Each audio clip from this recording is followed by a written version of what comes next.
they're making the right noises. And, I guess when you're just practicing with masturbation, it just sort of takes all those equations and just like throws them out the window and just allows you to be a bit more free with it. How do you think that cannabis is able to sort of help you not just figure out your body, but, learn how to relax as a person? How is this going to be a form of self-care for people? Cannabis really helps you to be present, which I appreciate. You are in the moment. You are thinking about the sensations. You're thinking about what feels good. You're thinking about what your body needs. And it helps to quiet down the noise in our heads, because we all get kind of caught up in our to-do lists and taking care of kids or partners or family members or all of the things, COVID, yeah. And it just kind of helps create this like beautiful barrier of like this bubble of pleasure for you, so that you can just be right here, right now in this moment and just focus on what's happening now. And I think it also helps kind of loosen up your inhibitions, even solo, around like making noise. Because vocalizing when you're experiencing pleasure is actually a really important thing. And so many of us like clamp down because we were socialized to masturbate stealthily, like silently and quickly, and like get it out. Don't let anybody know what's happening and just go, go, go. Yeah. And like as adults, the cool thing is that we have the opportunity to retrain our brains to have our pleasure practices be us time, where we can take as long as we like, and we can make noise, and we can make funny faces, and we can be in whatever position we want to be in, and we don't have to worry about rolls or stretch marks, and we shouldn't have to worry about that with a partner either, but we do. Yeah, it's like a time to take for yourself and time to not worry about the rest of the world for once. And, this is the perfect time to do that.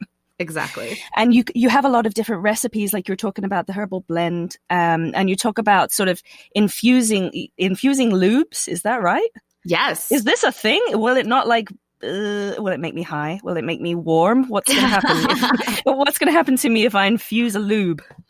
So, couple of things. One is that lube is sort of a misnomer, and I acknowledge this in the book, because when you're using infused products on your genitals, it's really more of a marinade than a lube. Like typically when I'm reaching for a lube, it's because like things are getting a little bit frictiony and I want them to be smoother. And so I put on a little bit more lube and things start gliding again and everything's great.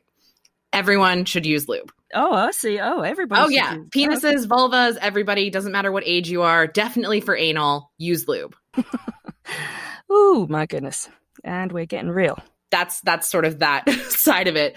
For infused, let's say oils, which is what I give the recipe for in the book, it is not going to get you high unless you eat it or eat someone who has put it on them. Okay. Noted. Right? If you apply topicals to your skin or to the vulva, they will not get you high. If you go down on a vulva that has had topicals applied to it, it could get you high depending on if there's THC in it. That's kind of a cool twist, actually. Right? You could say that your pussy got someone stoned. Yeah. I can say it's done many things, but never gotten someone stoned. Right? Like that is a boss flex right there. Oh, I'll be proud of that. All right. You've talked me into it. I'm just saying. Now, of course, informed consent. So if your partner is like someone who gets drug tested, that's something that they're going to need to know on the front end. True. But you've also got like you talk a lot about talking with your partner about whether you're using CBD or THC and whether they want to partake in it. Yeah. That's a good thing to know, that if there is infused lube, heads up, might get you high.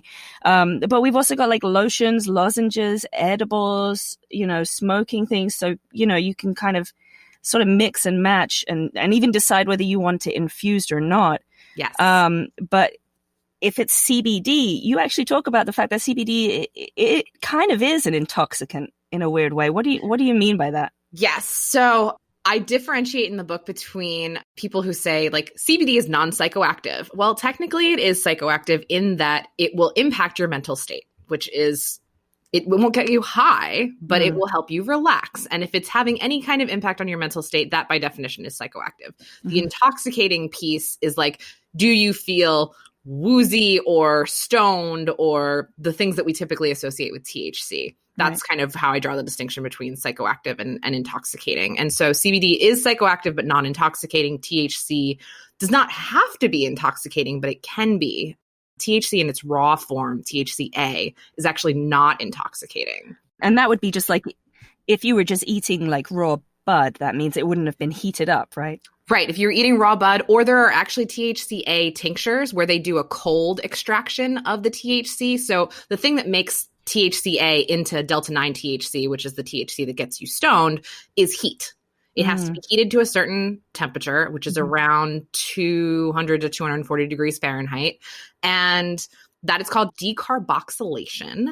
And that process is where the high comes from. Now, if you apply delta-9 THC, like I said, to your skin, that's not going to get you high. But if you eat it, if you smoke it, if you the jury's out on suppositories. I've heard some people say that they get a little bit like noticeable head effects from using THC suppositories. And I've had other people say I've put 500 milligrams of THC at my ass and haven't felt a thing other than relaxed. So there are THC suppositories. Yes. There are THC suppositories, people. You can literally get THC anything. In your butt. Also CBD. In your butt. That's crazy. You've also talked about like it doesn't really impact erections in a negative way or satisfaction or orgasm in a negative way. So if people have performance anxiety and they're concerned that either CBD or THC might not help them keep an erection, what does the science say about that? The science is entirely undecided about how THC and CBD impact erections. For the most part, it doesn't do a lot. It's not going to make your erections necessarily like longer, stronger, harder for most people. Some people, it could. If you put a THC product like directly on the penis, the problem is like the vulva, it has to sit, it has to marinate. And so how do you keep it on the penis? Like with a vulva that's got like it's like a Polly Pocket. I'm thinking of a condom, or like a sandwich bag. Right. Like you would almost have to put it into a condom or like into a jar or something like that to be able to like, and I just don't see that happening. Cause also ostensibly like the penis might be flaccid when you're trying to get it into a condom, which could be challenging unless you're using like an internal condom. So it's a lot of legwork. Oh, I'm learning so much today. However, people with penises could be using those suppositories like we were talking about. And that's great for low back pain. It's great for like just general pelvic relaxation. And it also, you might notice some impacted pleasure because the pudendal nerve, which is the nerve that goes through the ass and around the penis, they're all connected. And so it could have some like gently positive effects. But your mileage may vary, so try and see what happens.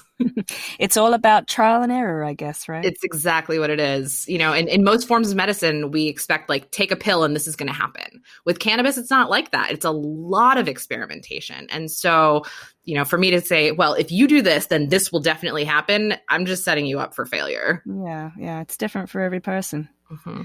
And also it's different, I guess, where you're living because you get different strains with different terpenes. And that's another thing I wanted to ask you about. Terpenes, yes. Those change the impact of your experience more than genetics? Arguably the genetics will impact the terpenes, which will change your experience. Right. So some genetics at some cultivars have more limonene or more linalool or beta-caryophyllene, and those, much like if you buy into essential oils and aromatherapy, which I tend to, like I've certainly noticed that if I'm smelling citrusy scents, I tend to be a little bit more energized and happy. And if I'm smelling lavender, I tend to be more relaxed. It's the similar concept to that, only you're ingesting it, specifically inhaling it.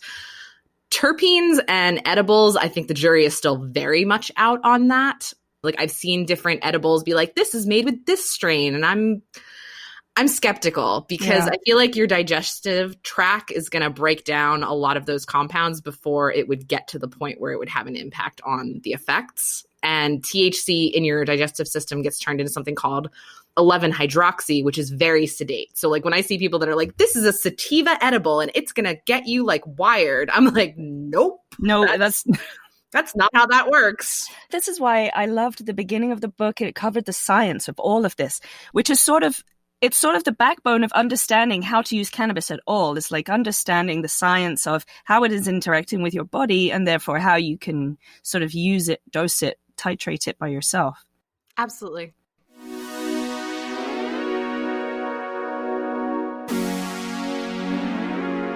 Make sure you're following us on social media at Different Leaf or at different_leaf, and check out differentleaf.com, where you can buy any of the issues of our beautiful quarterly cannabis journal. A quick trigger warning: when we return to our chat with Ashley, we'll be briefly touching on the topic of sexual trauma.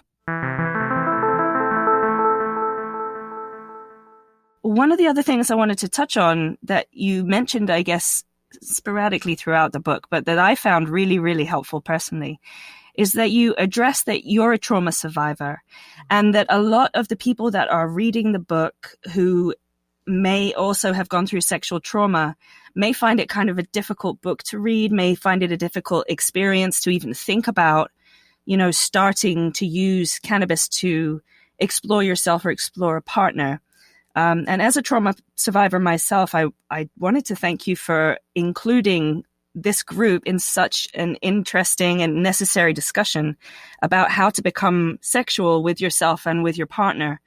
How did you find that cannabis helps you to sort of reconnect? I'm so glad you brought that up, because the trauma-informed piece was a really important part of this book for me as a survivor, like you said. And so I experienced pain with penetration from the time that I was 13 until my late 20s. And literally every time I had sex for the first minute or two, it was cringy painful. And I just dealt with it for most of my life. I went to a couple of doctors here and there, and they didn't really know what to tell me. I got use lube, warm up more. Here's maybe dilators. One person suggested lidocaine. Which, interesting choice. horrible suggestion. And my heart goes out to medical professionals, because they get such limited sexuality training in their medical education, and most of it's focused on reproduction. So I get it, but also, lidocaine not so helpful. Good to note, right? So THC oil was actually the first thing that allowed me to have penetrative sex without pain. And did you ingest it orally? No, it was topical. Okay. Wow. Okay. So that's something that could help people who have pain as well. Exactly. And that was such a game changer for me, to be able to have penetrative sex and not be gritting my teeth. And it also, I found, enhanced my pleasurable sensations. Not only did it decrease pain, but I actually felt more strongly that I could orgasm harder and more easily. And it was just great. And it also was really helpful for me when I was having panic attacks. It helped me calm down and get back into my body and become present again. It helped me when my anxiety was really spiked and it would kill my appetite. Smoking a little bit of cannabis would help me actually be able to eat. Yeah. And so, not to say that cannabis is a panacea, and that, if you smoke cannabis, all of your trauma issues are going to be immediately solved and you'll never have to deal with them again, because that's totally not what I'm saying. But it is a tool, and it's really nice to have a tool that is so versatile in your toolkit. I absolutely agree. Since the time I went through my trauma to today, it has helped me through so many different issues that have come from that trauma.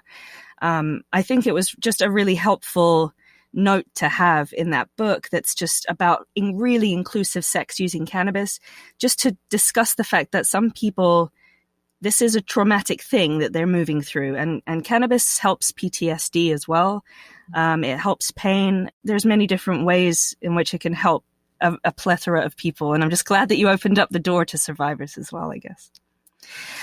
I want to finish by asking you what your favorite recipe is, or your favorite product that you've come across that just you personally enjoy the most.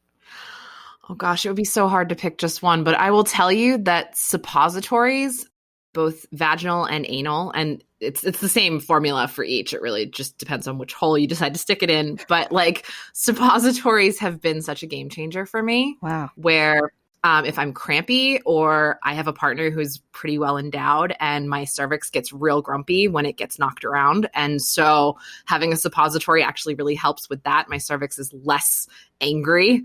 It's allowed me to start to really enjoy anal stimulation, which is something I was so not about for most of my life. I was like, I call myself anal avoidant, and now I'm a butt slut. So, we've come a long way, and I really credit cannabis for that.